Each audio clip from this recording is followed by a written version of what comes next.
Basically, it's a story as old as time. A city is born, it grows, it needs resources. One of them being good, clean, fresh water. New York City is approximately 120 miles south of here. New York City needed water, more water than it was getting from nearby Croton Reservoir. So it turned here to the Catskill Mountains and the Esopus Creek Valley. These pictures are all we have left of the UND stations along the Esopus Valley. Okay, good morning, good afternoon, good evening, folks, wherever you are. We are on Reservoir Road in the town of Olive in Ashokan, next to the Ashokan Reservoir. If you look down there, you'll see some water, but not very much because our buddy Mr. Austin is with us today. Why is the water level so low right now? Because they are working on the viaduct, and in order to do that, they have to lower the water level so they can get down below the surface of where the pipes and everything are at, all the guts of the reservoir. The gut. And so that is primarily, but in addition to that, we are in a severe drought right now. The whole Northeast is. So let's ring our brand new, gifted to us, 1905 wood-bodied car from the 3rd Avenue L, Manhattan Transfer Company, New York City, blah, blah, blah. It's time to go. All right, well, we parked up on Reservoir Road way up there, and you might notice there's a lot of boats. There's the SS Minnow, there's the Titanic, there's the Queen Mary.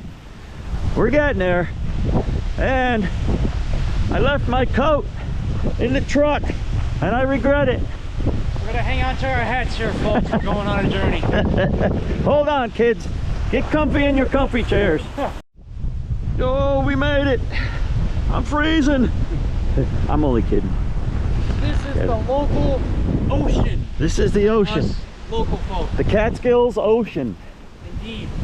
So Austin lives right here. He has walked every square inch of this reservoir. He's walked every inch of the rail beds. He works for the Catskill Mountain Railroad, and we're going to rely on him to tell us what's what and where's where. That will be today's guide for today's rail journey. Oh yeah, oh yeah. And from where we're standing, if we happen to look down, you will see there's a lot of little black stones and what looks like coal. That's all a chunk this of coal. here, That's a chunk of coal. Cinder ballast. Okay, so why would that be here? That would be here because this was one of the reservoir construction spurs. Oh man. To help build the reservoir itself and the dams around it. Wow. So the Ulster and Delaware. So let's back up a little bit. This is what's known as the Esopus Valley. Yeah. And it's the Esopus Valley because the Esopus Creek used to flow through here before it became a reservoir. Correct. New York City is about 120 miles south of here. As cities grow and prosper and move on and gain populations, they need one thing in particular: clean, fresh water. And that's it. This is one of their sources right here. There's a whole reservoir. We could do a week's worth of videos on the reservoir systems to New York City, but we won't. We're right here right now. So this used to be a creek. There were estimated, I have a cheat sheet in my pocket I'll dig out in a minute, but there were between 9 and 11 hamlets, villages, actual towns down in this Esopus Valley that were uprooted when they built this reservoir. I believe 1907 to 1915 were the construction dates. So it took them 8 years to build this magnificent water body. In which some of those abutments and or foundations of where the hamlets used to be still exist to this day. Yeah, they're down in the water. Correct. And on some of the land of where it used to be. So are you teasing us, Austin? Are you teasing us? Negative. This is not a tease. Oh, are we going to? This could be a part 2, part 3, but for today we're going to focus on the rail bed. Oh man. So anyway, we have our first evidence right here. Coal on the shore of the Ashokan. Cinder ballast. We going that way? We're going to go this way, actually. We're going to go that way. Yes. We're going to go up over this way around the boats. I'm going to lead you to a pile of wrought iron railroad spikes, folks. Wrought iron came before steel. Which is a sure tell sign that this line was made in the 1800s. Wow. Wrought iron came before steel. Correct. Let's go. Let's go. I'm real excited. I'm not even cold anymore. Oh, there's a the QE2. When we reference the 1800s, it is indeed because the contractors building the reservoir in 1908 reused much of the ironworks from the original U&D railroad grade.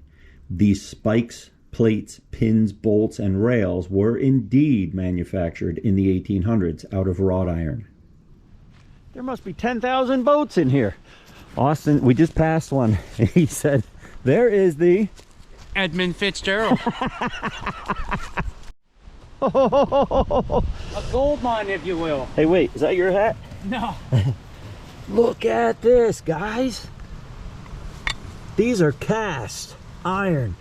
You can always tell by the peeling and flaking and... The flaking is a sure sign. Wow. Even a joint bar in the far back there. Look at this.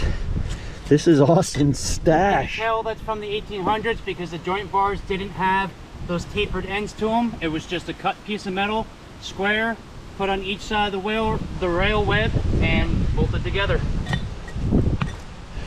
Big chunk of coal. Look at this. This was narrow gauge. It was standard gauge. It was standard. Connected to the Ulster and Delaware, and then once it got to the reservoir, there was both narrow gauge and standard gauge, but they were panel tracks connected. Because these are short. These are probably narrow gauge. It's hard to tell. Wow. But also you gotta think this was the 1800s too, so all of the hardware on the track was much smaller. Yeah, that's correct. That's true. That's true. Awesome. We can never divulge this spot. This is sacred now. This is covered. Stay in your comfy chairs, kids. Don't come here. Stand by. So now next what I'm going to show you is we found some bricks from an old company that used to be out here that manufactured these. Oh, On this one here, Beesmer block. Oh yeah.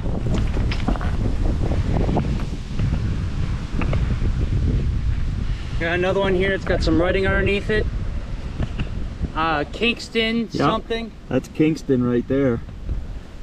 Kingston, and that's Youngstown. Youngstown. Possibly. Oh, Bessemer block was Youngstown, Ohio. I have some larger Bessemer blocks from Kingston Point Park. Amazing. Yeah, you found these. I did, yes, right out here. Wow. This is history. This is from the construction of this reservoir. Correct. And for anybody who is unfamiliar with the area, if you look out here, the water is never this low. Usually the water's up to right about here. So Yeah. this being this low is a very rare and special moment for everybody. Yeah. Or at least us historians. Yeah, and all you folks that watch this channel, you're historians, and if Correct. you're not, you will be. You're going to be. Soon to be. Gosh, look at all the boats. Now, I know you used to have a reservoir permit to have a boat in here. Do you still have to? As far as I know, correct. Yeah, yes. I think you do. Yeah. But definitely check on that first. Yeah, check on that first. Don't take our word for it, kids. Just found this, just walking, just a surface find, piece of clay tile. It's hard to tell whether that was part of a construction block or if it was pottery, but at any rate, it's here. This stuff What is you here. can tell is that it was put in a kiln because of the glazed finish that is on the what have you want to call it, the clay itself. There's another one, another piece right there. Scattered. Yep. Yep. Same curve to it. You can see that curve to it right there. So part of the same thing, construction blocks or building Or even materials. Bricks. Oh, look, the brick. Unfortunately, it's not marked at all. There's another piece of pottery and another one right there. It's all over the place. History is anywhere that you may gaze your eye upon. Yeah, It's just not there until you take a closer look. exactly. Exactly. Pulled out my cheat sheet. There it is right here. So in the Esopus Valley along the Esopus Creek, there were 11 hamlets that were totally eliminated, obliterated, moved, and changed and gone forever. And they were Ashton, Boyceville, Broadheads Bridge, Brown Station, Glenford, Olive, Olive Bridge, Olive City, Shokan, West Hurley, and West Shokan. These were towns that people lived in, they went to school in, they worshiped in, they had churches and schools and places of business and farms. And they had, on a grimmer note, graveyards. And they had to, if you had a loved one buried in a graveyard back then, you had to apply to the town and I believe state, but at least minimum the town, to apply to have your loved ones interred and reinterred. In other words, taken out of here to make room for the reservoir and be reburied elsewhere on higher ground. One more quick note of fact that I was able to pull off of the interweb. The contract was actually awarded to the company, the construction company. It was MacArthur and Winston Companies in 1907 for $12.6 million. Maybe some of you guys and gals can chime in and do the math on what $12.6 million in 1907 would be the equivalent of today. A little bit more than we make, right? A lot more than we can get on our paycheck. It's above our pay grade. We're walking here. Here's a nice little driftwood seat. What do we have here, Russ? Where? Oh, there's a, that's not a spike, that's a track bolt. Oh my gosh. From the 1800s. Look at that. Hold that. We're gonna Look leave at it that, here, guys. you're taking it and put it in your pile. We're taking it. We're taking this. Put it in your pile. It's just laying there. Here's more tile. Clay tile. There could be, now you got me look, now you got me looking. If there's one, there could be many. What do we see right here? We have spikes. Oh, Spikes, guys. oh my god. Oh, right by my foot. An abundance. 2, 3. Look at these. Now, tell me, this is your place. You want to put these with your stash, or you want to leave them here? I think we will do a little bit of both. We're going to put some in the pile. We're going to leave some here for others to find. So I just disrupted these 3. And what I want to do is when we get back to your stash pile, those I would say are cast because they are flaking like cast. They're not steel. Here's another one. Yep. Let's leave that guy. Oh my gosh, look at them all. There's another one right there. Here. There's actually another one over here that we were stepping on. We were, oh yeah. Right there. There's actually another one there and there. Oh my goodness. Everywhere. Oh my goodness. This is lost rail bed. Look at this. There's even one right here I didn't see, Russ. Yep. This is the definition of lost rail beds. And guys, In all you action. have to do is just be curious. Go out, Yeah. metal detect, or even ground finds. Just look down, Yeah. dig in the dirt a little bit, get your hands dirty. You will find history no matter where you go. Just surface finds. And you know, this doesn't mean a whole lot to a whole lot of people. That's steel. Correct? That's not cast iron, that's steel. So here's the difference.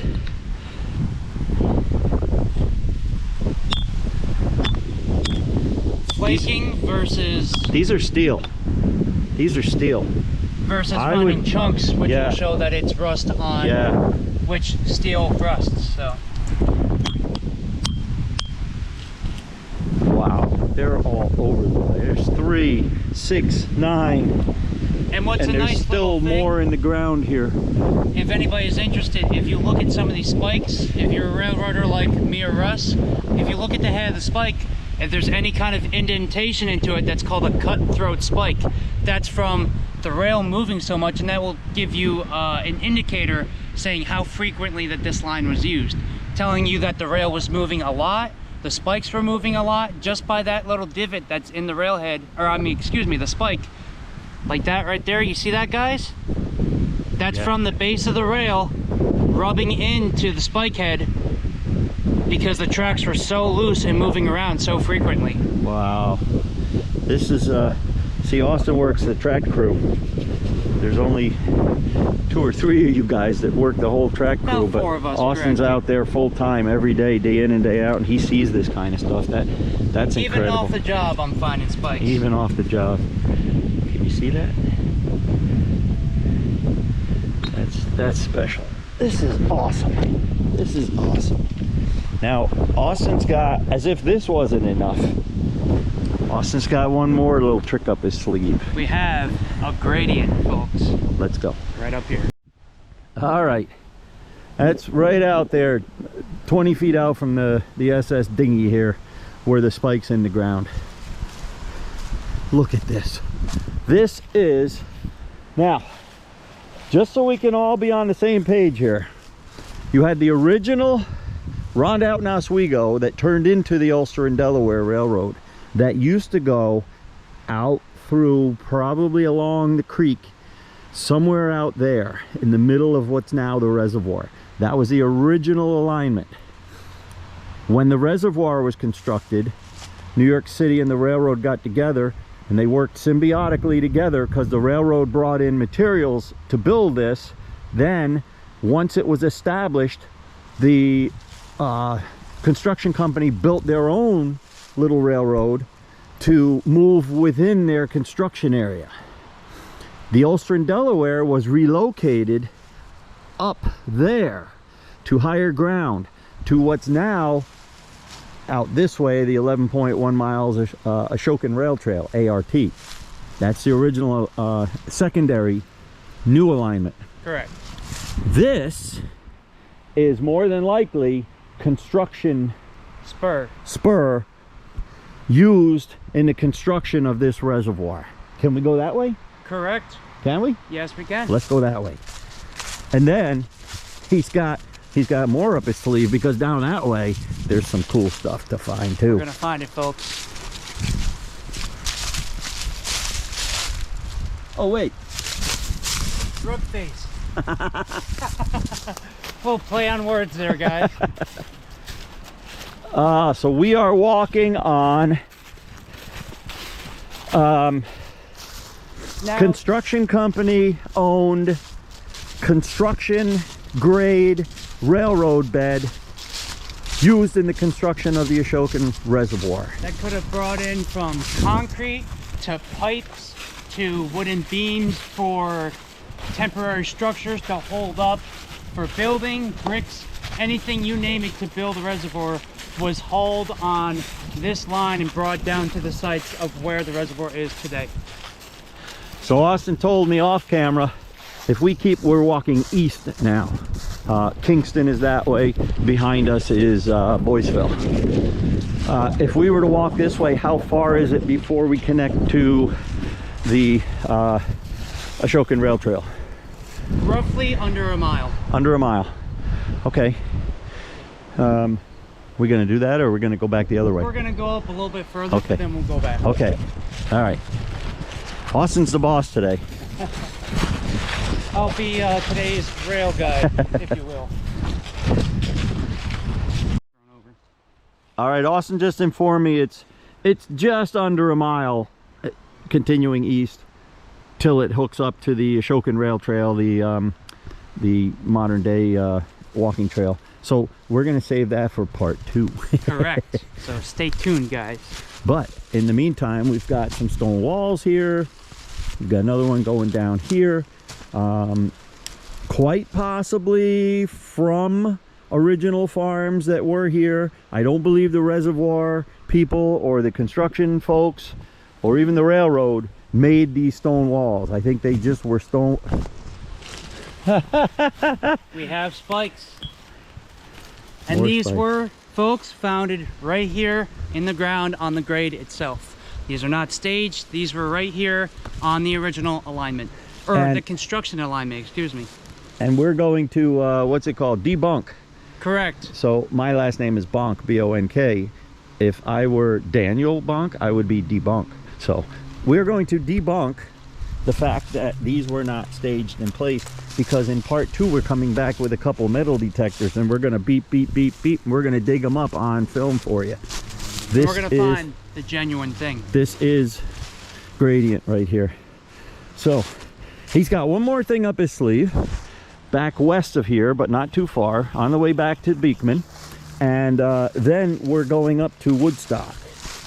Oh look, so it's mid-October. We got Kermit the Frog right there. There he goes. I've been out in November on these trips and found snakes. So yeah. We had a couple days of cold weather, but now it's warmed up again and they're back out for one last feast. Yeah, and then out into the water. Okay. I just discovered some more, I don't want to call them fun facts because they're not too fun, but during the 7 years of construction of the Ashokan Reservoir, they kept really strict records on personnel. And a total of 8,839 human beings, workers, were injured, and 288 of them were killed in construction accidents building the Ashokan.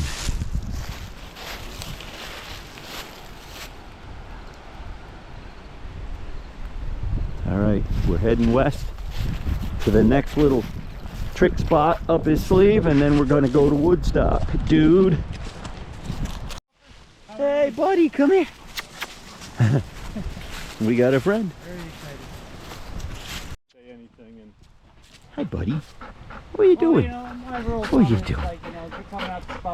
What are you doing? Good to see you. Good to meet you. Yeah. That's a big thing. I'll tell you. Yeah. Oh, you like that? Oh, yeah. Oh, man's best friend. Yeah. Have you? I've seen a lot of trash, especially over that way where everybody fishes. Well, hook packets and all that kind of junk. Right? More than that, we found oil bottles and Really? just, you know, debris. I think a lot of it's from Irene though. You know, tires and stuff, so. Yeah, well, over what they call, what is it, Driftwood Bay over on the other side. Have you fished over there? Yeah, I have, yeah. All right, we're not just hiding in the bushes for nothing here, folks. That way there is that alignment we were just walking on. It disappears into the shore and then into these young birches here. But there's coal dust and coal cinders and ballast. Here's a big piece right here, all through here. And look, there it is. We're continuing on that construction devised railroad bed. And Austin said he has seen spikes down here. Bingo. These are wrought. Wrought iron, correct. Yep. These are old wrought.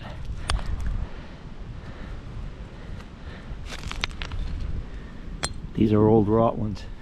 Here's another one. They just literally disintegrate. They layer off as they rot.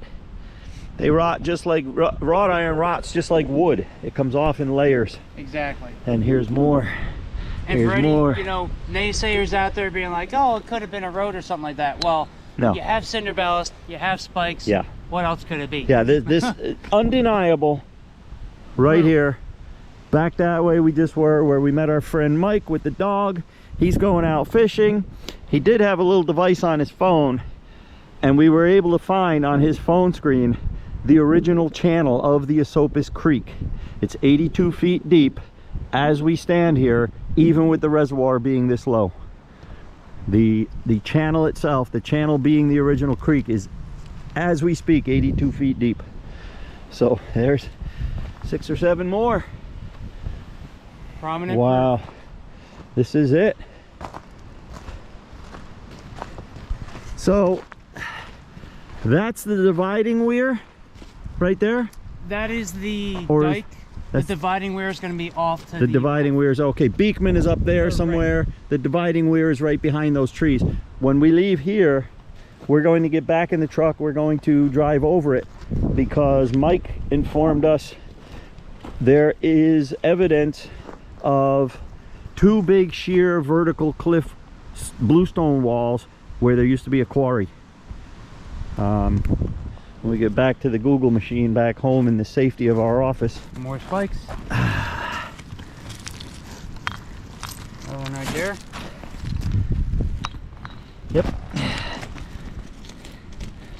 Well, Look at that. this is awesome. And this is slag. Correct. This is slag. For any of you that don't know what slag is, that's coal after it's been burned. Yep. More likely in the boiler of a steam engine. Yeah. Yeah, these were definitely steams out here. Because this would have been constructed in between 1908 and 1915. Correct. Diesels were not yet born. What's this? I'm not sure what that is. Pretty thin. It's what's left of what used to be. Oh, you know what it looks like? This looks like a rivet. There was another one there. Yeah. Right there. This could be a part of a strap hinge. As you notice, it gets narrower as it goes down here. Right. This could be a strap hinge off of an old door. There's more out here, folks. Wow. Just waiting for us to uncover it. Yeah. So we've now got a multifaceted agenda. We've got to go find that dividing weir, find evidence of those sheer cliff bluestone walls. Look at this. This is just pure, wow.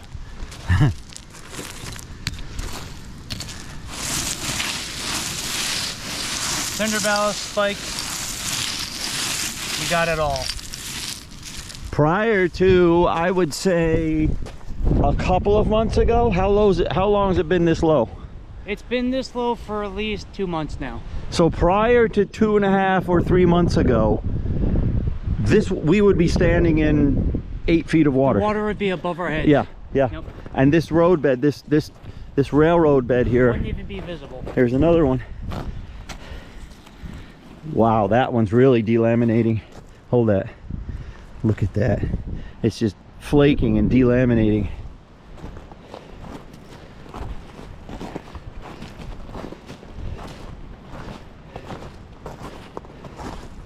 And folks, if you hear us quiet for a moment, we are just kind of in awe of the I know I am. what we've discovered. Oh my gosh. We owe a debt of gratitude to you, Austin, today for bringing us here. Hey, it's an honor. You guys know Austin. He's out there wrenching on 407 with us. Absolutely, I'm the guy in the background. No, you're not the guy in the back. You're part of the main team out there. If you want to call us roustabouts a team. I would call it a team, Russ. And look at that, even more. Even more. Look at them all. they're just here. Folks, we're on our spiked gold mine here. They're just here. All over the place. Another one here. Look at this. Lost Rail. Oh, this one is beautifully delaminating. I mean, as far as the decaying process of wrought iron, look at those layers. Look at that. Can you see that? Looks like a piece of driftwood. Yep. Yep. If the average person saw that, they would see a piece of wood. We see the spikes. Wow. And who knows, in another month, this is going to be all underwater again. We're almost up to the end here. This is kind of a cut right here. Yeah. Yeah. Yeah, we're in a cut where it goes down like this. Then it would have led off to who knows? hamlet. Who knows where it may have gone that way. Yeah. It could have been part of taking the last of the building materials, or maybe the last, in a surreal kind of a sense, taking carloads of coffins out. You never know. When you put that in perspective. Well, we'll end on that note, and we'll go over that way and try to find those banks, those sheer cliffs of the Bluestone Quarry. And then we're going to Woodstock. Dude, Stay tuned, guys. just wanted to show you one last. I turned around, literally turned around and saw that. For all you geologists out there, look at those layers. That give you a perspective. It's just a big chunk of rock. And this is the byproduct here. 1/4 of an inch thick slabs. Okay, we found 2 more on the way out. They're definitely cast, and look at how bent they are from when they were yanked out. Look at that. I might take these 2 accidentally. I think you can add those to your I collection. might accidentally have to throw these in Beekman. Just these 2, folks. I do not condone the stealing of property No, from others. absolutely not. We do not condone of any taking or thievery upon Right. these grounds. But as a historian and a preserver and documenter of cool old stuff, Especially since this will be underwater again, yeah, we're there's- doing the world a favor, yeah, preserving. Yep. Somebody might, this might, in a tide, this might end up being sticking straight up, and little Susie would be swimming here and poke her foot on that. So we're saving little Susie. Correct. So we definitely found the tidal line right here. You can see it in these branches and brambles and debris and the tidal line. And there's a lot of coal in it. A lot of coal and a lot of slag. And that tells me it all washed down from, because right in here in these boats is that railroad bed we just walked, the construction grade that goes out there. So this is all washed down from all the storms we've had. Here's a big pile of it here. Yep. Coal and slag. Yeah. And the coal and slag is lighter than spikes, so the spikes stay put on the bed. The coal and slag moves with the water. Absolutely. Since we're still here, Austin said there's pottery over here. Let's go check that out. Here's the debris field of pottery, clay, building tiles. Here's one that gives us a more of an indication as to what the exterior looked like. You can see the design factor on that. This is definitely building materials. These are not clay tile pipes for waste or sewage or water. These are definitely building materials. They put an element of design with the striping into it. It's called scoring. Scoring. Yep. Scoring. That's why Austin's with us. He knows all these technical terms. I call it lines. He calls it scoring.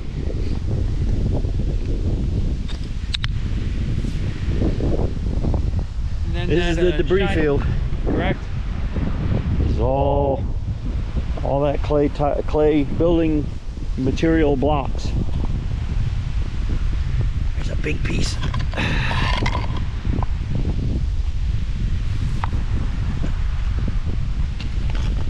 Yep. Wow. Well, it is October of 2025, Sunday afternoon, and we have a nor'easter bearing down on us here. I think here in the Catskill Mountains and upper state New York and upstate New York is going to be slightly spared, but we do have sustained winds here right now, and they're not brutal. I understand the coast, Delmarva, New Jersey, New York, Connecticut, they're going to get bashed. Coastal, they can have it. We were parked up there. There's Beekman with his headlights on. We walked down here at the advice of our newly found fisherman friend, and this is the dividing weir here. That stone ledge, here's Mr. Finger, follow Mr. Finger now. That stone ledge right there is man-made, but it's not man-made to create a little dock here. This was a bluestone quarry right here, and unfortunately my GoPro does not have a zoom, but you can see where they chipped away at this bank here. You can see all the drill marks and all of the chisel marks where they took bluestone out of this. This was a bluestone quarry right here for probably a business in Ashokan. We'll have to dig into the Google machine and try to find a Could name. have been for making abutments for buildings, Yeah. for sidewalks. Yep. If you guys look at Phoenicia, New York, a lot of their sidewalks are actually old bluestone slabs. Oh yeah, Taken bluestone. right from the mountains. Bluestone from these Catskill Mountains here went as far south as Wilmington, Delaware, and Philadelphia, Pennsylvania. Yeah. And as bluestone started to wane and granite and concrete became more prevalent, bluestone business dropped off and faded, and now it's just a bluestone is still popular. I've done bluestone work my whole entire adult life, patios and walls and sidewalks. But that right there is this is an entire former bluestone quarry right here. Awesome. Police officer just went by us going that way, so let's not push our luck. Let's go. Window and stay steady. Here we are, kids. We're going through Woodstock. Hold your breath.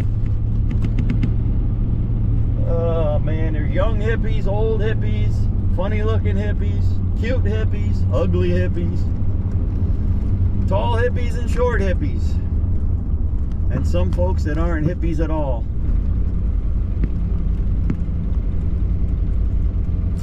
This is the village of Woodstock. This is, of course, as you guys know, nowhere near Bethel, where the Woodstock Festival was.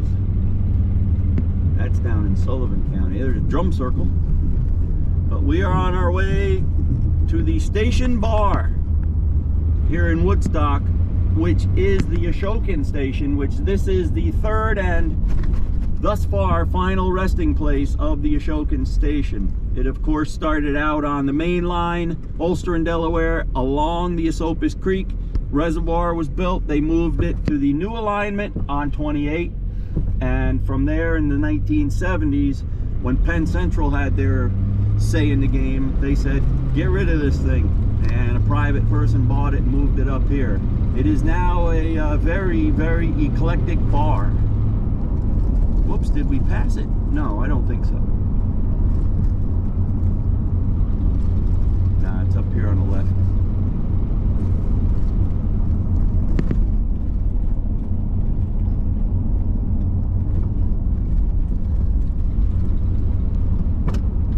Here it is.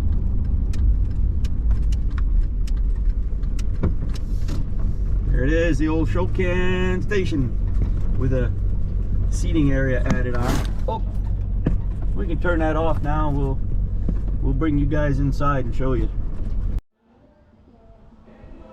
There's a little 440 with a coal tender weather vane, and it's still spinning. It's working.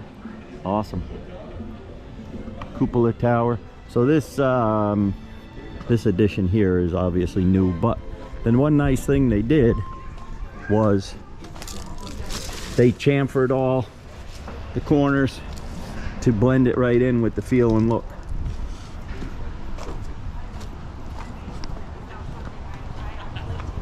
I wish we had smell-o-vision. If only you guys could smell what we're smelling right now. So here we go. Here's the original station. We're under it, under the eaves right here. I don't think that swordfish is original, but yeah, these are the original rafter tails right here. This is the end. All I've ever been able to find out is the 70s. Hey bud, we're filming.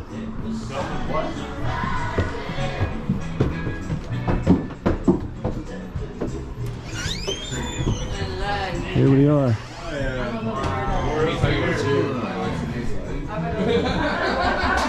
Go down.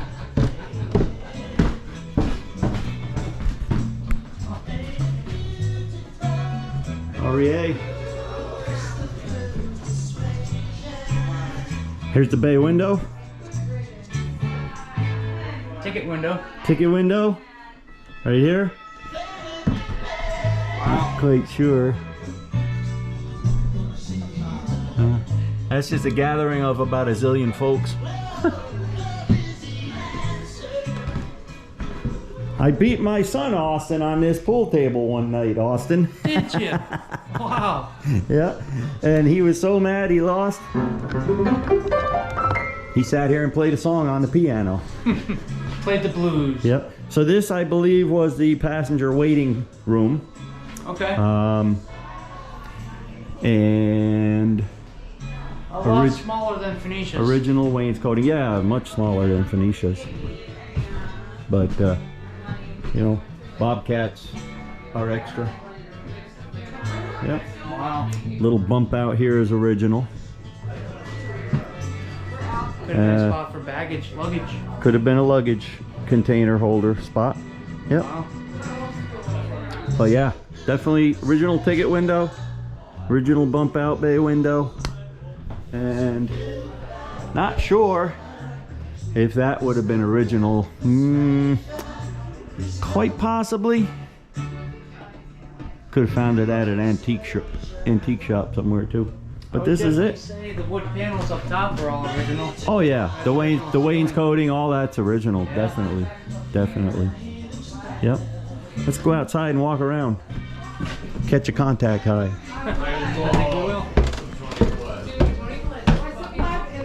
Not sure if that could have been original bathroom or not. Could have been. She's so great. We're not sure. Oh, there's a Wabash. What about, remember that show, So Nurse Jackie? Up there. Yeah. There's a new season. These are extras, add-ons here. That was what's next to Camilla? What's next to Camilla from The Sopranos? Another low-key babe. Get out of here.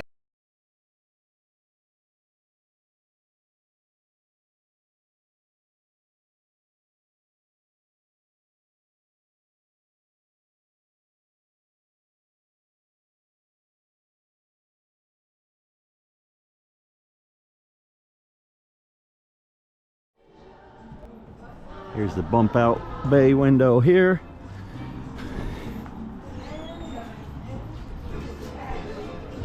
Probably original door, I'm gonna guess. All the beautiful rafter tails. The lights are possibly repops. I would guess repops.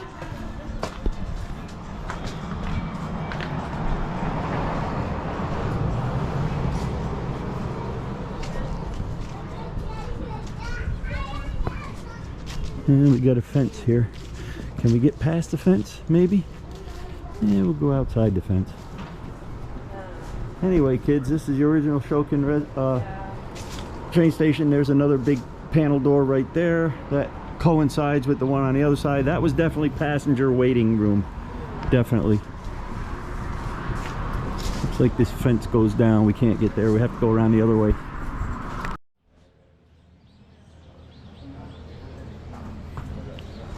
It's a cool place, kids.